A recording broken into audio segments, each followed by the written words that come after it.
7 January recording of the Bolman and Deal 4 frames model. Greetings. Today I'm going to introduce to you a very useful coaching model. It's called the Bolman and Deal 4 frames or framing model. You can see the 4 frames set out, 4 different ways of looking at a problem. A very useful coaching tool for unpacking complex situations where people may be stuck.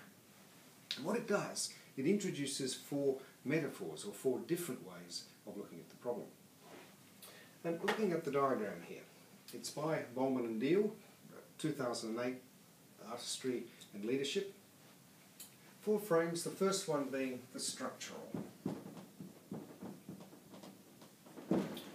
This frame looks at the systems and structures involved in the problem situation. A good metaphor would be the factory. And I have here a metaphor of or a postcard, an image of some vehicles which may represent to us the factory, or the machine, or the factory. This is a very, very useful way of looking at organisational issues. You might, for example, look at the IT systems. You may look at the physical environment. You may look at the organisational structure. Very hard systems, very, very useful, but not the whole picture. The model is useful because it asks you not just to look at it one way, but shift to some other ways of looking at it. Let's look at another. The human resources frame, sometimes called the psychosocial frame. And the metaphor here is of the family, and we can see here the card of a family on a motorbike. The family metaphor draws people away from the hard systems and structures into a softer, more organisational family image. This is the area where you might look, for example, at recruitment. You may look at the talent pool that's available in the organisation. You might look at how people are motivated and the reward system. Very much the place of human resources. And as a coach, of course, you're asking questions as you go, exploring each of the frames as you move through them. The third frame is the politics and power. The political frame. Often managers might not give this full attention to look at the underlying issues of power in the organisation. The metaphor here is of the jungle, and I've got here a very powerful image of 2 lions fighting. This draws the image in the organisation not just of the structures, not just as the way people interrelate with each other, but the underlying issues of the politics, the organisational politics, the power, and the way in which people really do start to share resources in the organisation and compete for resources in the organisation. But that's not all. We can also shift into another way, often underplayed in organisations, which is the cultural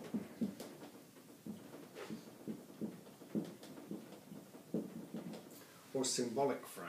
And sometimes the metaphor is of the temple. And I've got here our friend the Dalai Lama, who represents here a 4th dimension here of the way in looking at organisational issues. The cultural issues look at the underlying issues that might be going on to do with organisational, maybe even national culture, the differences between people and the ways that those can be leveraged for advantage. So that's the model. It comes from organisational behaviour. But in the Rutledge Companion to International Coaching in Chapter 21, we give this a coaching twist. And the power for the coach is that each of these provides an avenue for exploration, a way of asking questions.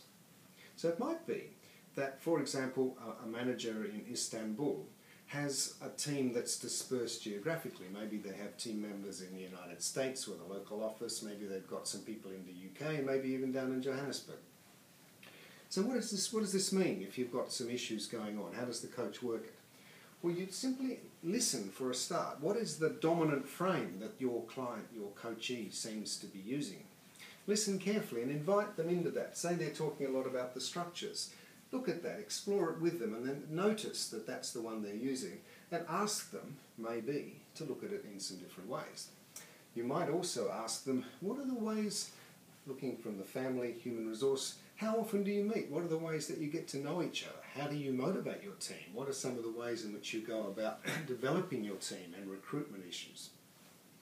Or you might shift them down. You may ask them about politics and power. Who has the power? For example, if there's some problems in the United States, what's going on there? Where is that person deriving their power, and how does that put you in conflict with them?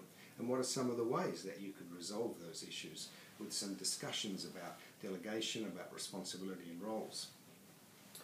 Or you might look even deeper and ask some questions about the culture of those officers and culture of the team. And maybe there are some national cultural issues. Maybe that the way that head office reflects for example, Turkey's culture. Maybe the way that the office operates there is very different from perhaps what's happening in South Africa. And asking questions as a coach, what are some of the cultural issues and what are some of the conversations that you could get moving to help people move towards solutions? So this is opening up the landscape. 4 different frames, 4 different ways of looking at things, 4 different avenues for solutions, and also looking at the interrelationships between the frames. So as you can see, a powerful model, one that coaches can use. Today, I think we've just had less than 5 minutes, and we've been able to work right through the model and provide something useful and simple, not just in our conversation in the moment, but for someone to take away into the workforce and to use with their own teams and in their own understandings of the way that the world works. Thank you.